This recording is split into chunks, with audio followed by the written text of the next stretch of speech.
वकील बहू। जनक पेशे से एक बहुत अच्छी वकील थी, लेकिन कहते हैं ना, बहू कितनी भी बड़ी तोप क्यों ना हो, सास के सामने तो भीगी बिल्ली ही होती है। अरे जनक, क्या बात है? आज रोटी नहीं मिली अभी तक। ये तेरा कोर्ट नहीं है जो आज फैसला ना हुआ तो कल की तारीख मिल जाए। रोटी तो रोज वक्त में चाहिए। हाँ। माँ जी, रोटी तो कब की बन गई। मैंने आपको कहा तो खाना खाने के लिए, आपने शायद सुना नहीं होगा। ओहो, जज नहीं हूं मैं तेरे कोर्ट की, सास हूँ सास। कोई दलील फालतू की मत देना यहाँ। बहुत जानती हूँ मैं इन वकीलों को। अपनी बात ऊपर रखने के लिए झूठ बोलने में जरा भी नहीं सोचते। तभी वहां जनक के ससुर आ जाते हैं। अरे भाग्यवान, क्यों बेचारे के काम को कोसती रहती है हमेशा। मैं भी तो था वहां जब ये आई थी तुझे रोटी खाने को बुलाने के लिए। सास को तो अब गुस्सा आ जाता है कि कैसे किसी ने बहू की साइड ले ली। अरे वाह जी वाह, वो तो मैं जानती थी कि कोई ना कोई गवाह तो ये पेश कर ही देगी। पर मैं तो अब सीधा खाना खाकर सोने जाऊंगी। मुझे आदत नहीं है किसी से बहसा बहसी करने की। पता नहीं कैसे ये वकील इतना दिमाग लगाकर खुद तो झूठ बोलते ही है, साथ में झूठे गवाह भी ले आते हैं।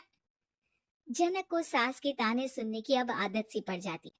एक दिन जनक वकील की ड्रेस पर काला कोट पहनकर कोर्ट के लिए निकल ही रही होती है कि अरे कहाँ चली काला कौवा बनकर?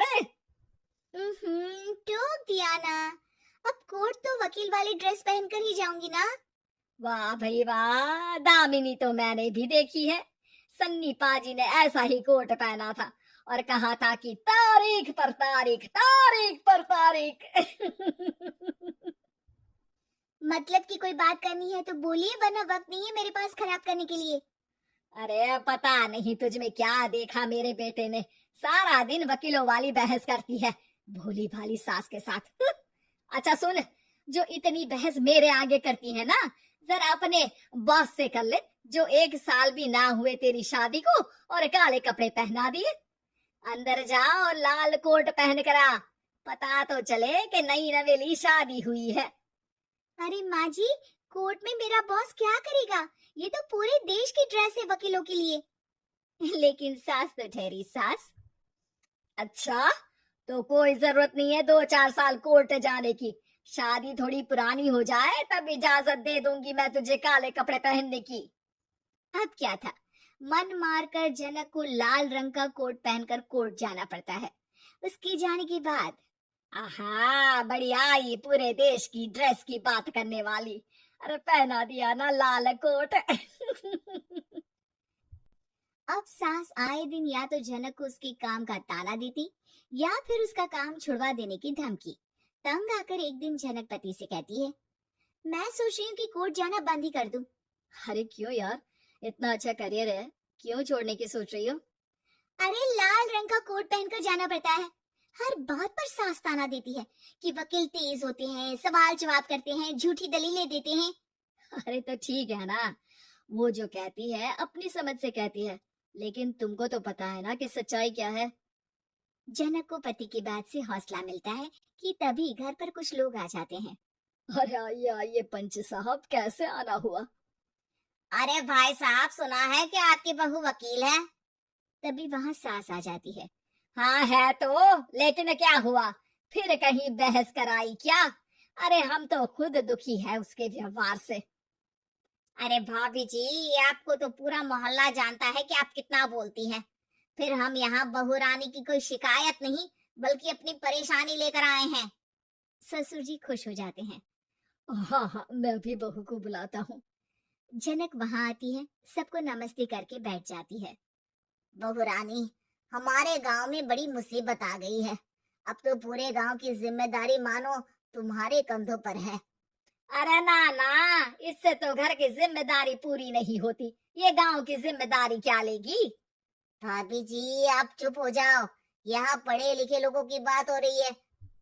आप जाओ, जरा रसोई से सबके लिए चाय लेकर आओ। मैं कॉफी लूंगी। हाँ हाँ, वकील साहिबा के लिए कॉफी। सास सर पैर सब पटक कर वहां से निकल जाती है। बहू, गांव में पानी नहीं आ रहा है, पड़ोसी राज्य ने हमारा पानी रोक रखा है। इसका मामला तो बड़े कोर्ट में चलेगा पंच जी, लेकिन ऐसा क्यों? वो राज्य हम लोगों से पानी के पैसे मांग रहा है।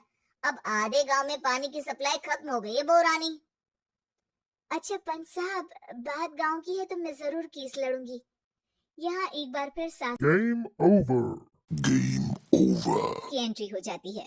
अरे वाह जी वाह, ये काम करवा लो, आप हमारी बहू से बहुत अच्छा करती है। मैं हूँ सीधी सादी सास। इस लड़की ने कैसे लड़ लड़ कर मुझे साइड कर रखा है, ये तो अब आपको पता चल ही जाएगा।